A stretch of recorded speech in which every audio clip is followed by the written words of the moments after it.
Welcome back to our channel. So Bathukamma సంబరాలు అయితే ఘనంగా జరుగుతున్నాయి, కానీ ప్రభుత్వం ఏర్పాట్లు చేయడంలో విఫలమైంది. అది నేను చెప్తున్న మాట కాదు, తెలంగాణ జిల్లాలో ఉండే ఏ ఆడపడుచుని అడిగినా అదే మాట. బతుకమ్మ చీరలు ఇప్పటివరకు లేవు. దాదాపు ఇవాళ 5వ రోజు బతుకమ్మ సంబరాలు ఘనంగా జరుగుతున్నాయి. సో దీనిపైన అసలు ఉపేందర్ ఉన్నారు మనతోటి, అడ్వకేట్. ఒకసారి మాట్లాడదాం. అన్న, ఏంది అసలుకి తెలంగాణలో బతుకమ్మ అంటే కేవలం పండగనేనా, లేదంటే ఉద్యమ టైంలో కూడా బతుకమ్మ పాటలతో నిరసనలు తెలిపారు మహిళలు? ఇవాళ ఏంది ప్రభుత్వానికి వ్యతిరేకంగా పాటలు పాడాల్సిన పరిస్థితి కనిపిస్తుంది? బతుకమ్మ పండుగ అనేది అసలు మన యొక్క ఈ దేశంలో కానీ ప్రపంచంలో కానీ ఎవ్వరూ ఆడినటువంటి సాంప్రదాయం తెలంగాణలో ఉన్నది. అదేంటంటే ప్రకృతి మాతని పూజించడం. అంటే దేవునికి పూజ చేస్తాం చూసాం, దేవునికి పూజ చేసేటప్పుడు పూలు పెట్టడం చూసాం. కానీ ఆ పూలకే పూజ చేసి అంటే ప్రకృతితోటి మమేకమై ఒక మంచి వాతావరణాన్ని, ఒక మంచి సంప్రదాయాన్ని కొనసాగిస్తున్న తెలంగాణ గడ్డ. అంటే ఏంటంటే ప్రజలందరూ కూడా, ఆ మహిళలందరూ కూడా అంటే పెళ్ళిళ్ళు అయిన తర్వాత అక్క చెల్లెళ్ళు అత్తగారింటికి పోయి, చెల్లెలు అక్కడ పోయి, అక్క ఇక్కడ పోయి, కానీ బతుకమ్మ పండుగ వచ్చినప్పుడు కలిసినప్పుడు వాళ్ళ కష్టాలు కన్నీళ్ళు అన్నీ మాట్లాడుకొని పంచుకొని గౌరమ్మ గంగమ్మ కలిసిపోయినట్టు మళ్ళీ బాధలు లేకుండా కలిసిపోతారు వాళ్ళు, ఏమైనా చిన్న చిన్న మనస్పర్ధలు ఉన్నాయి. అంటే ఇక్కడ ఒక ఒక బ్రహ్మాండమైనటువంటి ఆధ్యాత్మికత తాత్వికత ఉన్న ఈ పండుగ అంటే మనకు ఎప్పటి నుంచో ఉన్నది ఇది. కానీ ఈ తెలంగాణ ఉద్యమానికి వచ్చినప్పుడు ఈ పండుగ తెలంగాణ రాష్ట్రాన్ని సాధించడంలో కూడా ఉపయోగపడ్డది. ఆనాడు భారతదేశ స్వతంత్ర పోరాటంలో గణేష్ ఉత్సవాలు ఎట్లా బాలగంగాధర తిలక్ పెట్టాడో, ఇక్కడికి వచ్చినప్పుడు మనం ఈ మహిళలందరూ కూడా ఉద్యమాన్ని తీసుకురావడం కొరకు ఆ రోజు అందరం కూడా ప్రజలందరూ మమేకమై, జాగృతి కవితక్క గారు వీళ్ళందరూ కూడా ఆ రోజు ఈ ఉద్యమం ద్వారా పురుషులు మహిళలు అనే తేడా లేకుండా అందరం కలిసిపోయాం.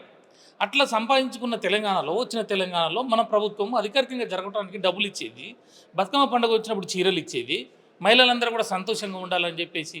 అదేవిధంగా మనం బతుకమ్మ చీరలు వేయటంలో ఇంకొక అర్థం కూడా ఉన్నది. చేనేత కార్మికులు మన దగ్గర ఆత్మహత్యలు ఎక్కువ ఉంటాయి. ఆ చేనేత కార్మికులకు ఒక పని కల్పించాలని చెప్పేసి కొంత అట్లా కూడా ప్రోత్సహించడం జరిగింది. మరి ఈసారి కూడా ప్రభుత్వం చేనేత కళాకారులకి, చేనేతన్నలకి పని కల్పించింది. దానికోసం 300 కోట్ల రూపాయలు కూడా వెచ్చించారు. మరి ఏంది అయినా కూడా ఎందుకు మహిళలంత వ్యతిరేకత కనిపిస్తుంది చీరల విషయం? అదే నేనేమంటున్నా, ముఖ్యమంత్రి ఏమో పెద్ద పెద్ద డాంబరికాలు పలికాడు, బహిరంగ సభలలో 300 కోట్ల రూపాయలు ఇస్తున్నాం బతుకమ్మ చీరల కొరకు అని చెప్పాడు. అదేవిధంగా ప్రతి జిల్లాకు 30 లక్షల రూపాయలు కేటాయిస్తున్నామని చెప్పాడు. తీరా చూస్తే అక్కడ నిన్న మంత్రి గారు సీతక్క గారు మాట్లాడుతూ ఆమె ఏమంటుంది, మేము ఏమి ఇవ్వం మహిళలకు అని అంటుంది. బతుకమ్మ పండుగ చీరలు ఇవ్వం మేము, అదేవిధంగా అక్కడ ఏర్పాట్లకు కూడా డబ్బులు ఇవ్వమంటుంది. ఎందుకు ఇవ్వమంటే మహిళలకి మేము పావులకి వడ్డీకి డబ్బులు ఇస్తున్నాం కదా, అదేవిధంగా 500 రూపాయలకి సబ్సిడీతోటి సిలిండర్ ఇస్తున్నాం కదా, తర్వాత బస్సు ముఫ్త్ ఫ్రీ బస్సు అంటే ఛార్జీలు లేకుండా మహిళలందరికీ కూడా మేము ఇస్తున్నాం కదా, ఇట్లాంటివన్నీ మేము ఇస్తున్నప్పుడు మళ్ళీ ఇంకా మేము కొత్తగా ఇచ్చేది ఏముంది? కాబట్టి మహిళలు వాళ్ళ కష్టంతో వాళ్ళు ఏమైనా చేసుకొని ఎట్లన్నా కొనుక్కొని, కానీ మహిళలకు ఏమి ఇవ్వమని చెప్పేసి మంత్రి గారు చెప్తారు. ముఖ్యమంత్రి గారు అట్లా చెప్తారు, ఈ మంత్రి గారేమో ఇట్లా చెప్తారు. అంటే వీళ్ళకి ఒకరికొకరికి కోఆర్డినేషన్ లేక, పరిపాలన మీద అవగాహన లేక, సబ్జెక్ట్ లేక, అసలు ఈ బతుకమ్మ ఏంటి, బతుకమ్మ చీరలు ఏంటి, అంటే మంచి పండగకు సంతోషంగా ఉండే వాళ్ళంతా బిడ్డలంతా ఇవాళ అందరూ ఏడుస్తూ ఉన్నారు. ఇలా 30 లక్షల రూపాయలు ఇస్తామని చెప్తివి జిల్లాకి. ఆ ఏర్పాట్లు చేస్తే అక్కడ సౌండ్ పెట్టినా, లేకపోతే ఇంకా మంచినీళ్ళు పెట్టినా, ఇంక ఏ ఏర్పాట్లు చేసినా మన వాళ్ళకే కదా, మన ఆడబిడ్డల కొరకే కదా. నువ్వు అవి కూడా ఇవ్వలేదు, కనీసం బతుకమ్మ పండుగ ఏర్పాట్లు కూడా చేయలేని దౌర్భాగ్యంలో ఈ ప్రభుత్వం ఉన్నదంటే ఎక్కడ ప్రజాపాలన, ఎక్కడ మహిళలకి ఇక్కడ సంరక్షణ ఉన్నది? నిత్యం ఒక పక్కన మార్కెట్లో చూస్తే మహిళల మీద దాడులు జరుగుతూ ఉన్నాయి, మహిళల మీద హత్యలు జరుగుతూ ఉన్నాయి. మహిళల్ని నిన్న మొన్న చూస్తూ ఉన్నాం ఏ రకంగా గెటెడ్ కమ్యూనిటీలో మహిళల మీద, వాటి మీద సమీక్ష లేదు. హోంమంత్రి లేడు, హోంమంత్రిగా ముఖ్యమంత్రి దగ్గరనే పెట్టుకుంటాడు. ఎన్ని రోజులు ఇట్లా చేస్తారు మీరు? అయితే ఇప్పుడు ప్రభుత్వం దగ్గర కూడా నిధులు లేవు, కొత్తగా ఏర్పడింది కాబట్టి ప్రభుత్వం నిధులు లేదు కాబట్టి మేము చేయలేకపోతున్నాం అని చెప్తున్నారు కదా. మళ్ళీ ఇప్పుడు నీకేమంటున్నావు, ప్రతిపక్ష నాయకుడుగా ఆ రోజు నువ్వు 420 హామీలు రాసినావు కదా, భారతదేశంలో ఎవరు రాయని విధంగా రాశారు మీరు మేనిఫెస్టోని. మళ్ళీ ఇప్పుడు కూడా అక్కడ చూస్తున్నాం, బీహార్లో కూడా పిచ్చి పిచ్చిగా మాట్లాడుతున్నారు, నోటుకొచ్చిన హామీలు ఇస్తున్నారు. నేనేమంటున్నా, నువ్వు ఇచ్చేటప్పుడు నీకు అవగాహన ఉండాలిగా. ప్రతిపక్ష నాయకుడిగా చదువుకొని రాష్ట్ర బడ్జెట్ ఎంత, ఒకవేళ మేము ఇచ్చే ఈ హామీలకు ఎంత ఖర్చు అవుతుందని అవగాహన లేకుండా నువ్వు ఎట్లా ఇచ్చినావు? నువ్వు ఒక్కనివే కాదు కదా, మల్లికార్జున ఖర్గే వచ్చారు, రాహుల్ గాంధీ వచ్చారు, ప్రియాంక గాంధీ గారు వచ్చారు. ఈ దేశంలో ఉన్నటువంటి కాంగ్రెస్ 150 సంవత్సరాల నుంచి పరిపాలన చేస్తున్న ఉద్దండులు, భీష్మ పితాపం లాంటి వాళ్ళంతా వచ్చి మీరు మేనిఫెస్టో రాసేటప్పుడు ఇక్కడున్న దుద్దిల్ల శ్రీధరబాబు గారు కానీ, లేకపోతే ఇంకెవరన్నా పెద్దవారు వాళ్ళందరూ కూర్చున్నప్పుడు మీకు ఇది తెలియదా? సోయి లేకుంటే ఎట్లా ఇచ్చిరు? ఒకవేళ ఇచ్చిరు, మేము అన్నీ చేస్తాం మాకు తెలుసు, ఇదే బట్టి విక్రమార్క గారు చెప్పినారు కదా, అడిగినారు చాలామంది, TV9 ఇంటర్వ్యూలలో అడిగినారు, ఏది ఎలక్షన్స్ ముందు ఎట్లా ఇచ్చినారంటే మేము ఎట్లా చేయాలో తెలుసు, ఫండ్ను ఎట్లా జనరేట్ చేయాలనో తెలుసు, మేము ఎట్లా ఇవ్వాలనో మాకు అన్నీ మా దగ్గర ఉన్నది, మా దగ్గర వైకల్పిక ఎజెండా ఉన్నది అని చెప్పాడు. ఏది నీ ఎజెండా? ఇవాళ పండ్లకి ఇస్తున్నావు, ఇలా బతుకమ్మ పండుగకి నువ్వు కనీసం ఆడ డీజే పెట్టే పరిస్థితి లేదు, ఆ వచ్చిన ఆడపిల్లలకు మంచినీళ్ళు ఇచ్చే పరిస్థితి లేదు, వాళ్ళకి అక్కడ రక్షణ కోసం నువ్వేం చేసే పరిస్థితులు ఏం లేవు, కనీసం లైట్లు పెట్టే పరిస్థితి లేదు. బతుకమ్మలు పట్టుకొని వస్తుంటే ఇలా హైదరాబాద్ నగరంలో కింద మొత్తం గుంటలు పడ్డాయి, వర్షాలు పడిపోతుంటే రోడ్లు మొత్తం డ్యామేజ్ అయిపోయింది. కనీసం ప్యాచ్ వర్క్లు వేయలేని దరిద్రపు కొట్టు పాలన ఇది. బతుకమ్మ పండుగ పైసలు వేయలేని పాలన, చీరలు వేయలేని ఆడబిడ్డలకి ఇంత ఘోరంగా పరిపాలన ఇది రజాకారుల పరిపాలన కాకపోతే ఏందంటున్నా నేను. ఆనాడు రజాకారులు మహిళల్ని ఇబ్బంది పెట్టినట్టు మనం చదివాం అక్కడ భూమి కోసం భుక్తి కోసం జరిగిన పోరాటంలో. తర్వాత మళ్ళీ మహిళలకి కేసీఆర్ గారు ఎక్కడి నుంచి తెచ్చిండు, ఎట్ట తెచ్చిండో అందరికీ చీరలు ఇచ్చిండు కమ్మా. తర్వాత పండగకి పబ్బాలకి మహిళలను ఎంత గౌరవం, మనం డబ్బులు ఇచ్చేసి బ్రహ్మాండమైన ఏర్పాట్లు. అరే తెలంగాణలో పెద్ద పండుగ బతుకమ్మ పండుగ, 50% పైగా ఉన్న మహిళలందరూ కూడా అందులో పాల్గొంటారంటే ప్రతి సందర్భంలో కేసీఆర్ గారు నిలబడి వాళ్ళందరిని ఆదుకున్నాడు కదా. ఇక్కడే కాదు, విదేశాల నుంచి వచ్చారు, విదేశాలలో కూడా ఆడారు.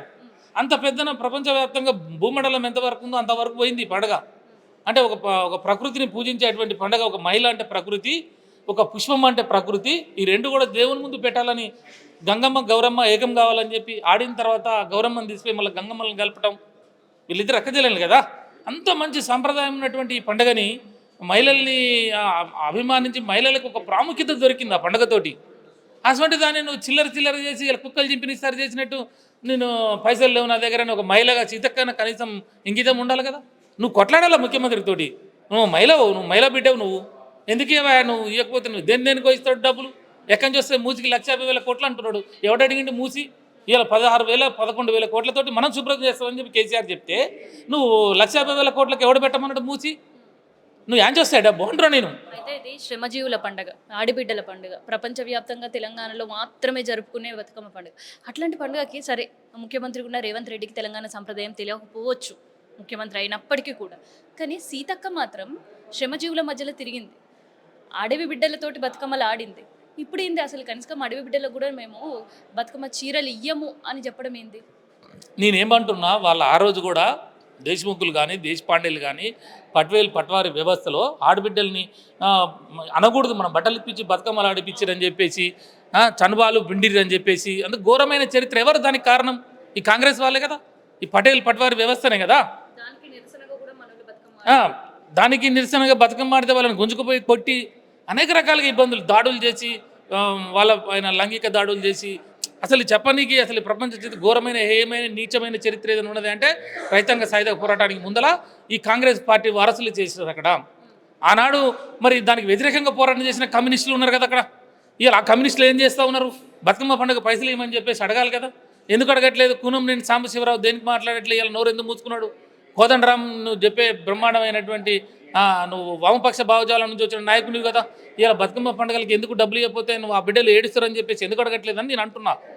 ఇలా ఇయ్యను అని చెప్పేసి బతుకమ్మ పండుగలకి చీరలు సారలు ఎందుకు ఇవ్వట్లేదు అంటున్నా నేను.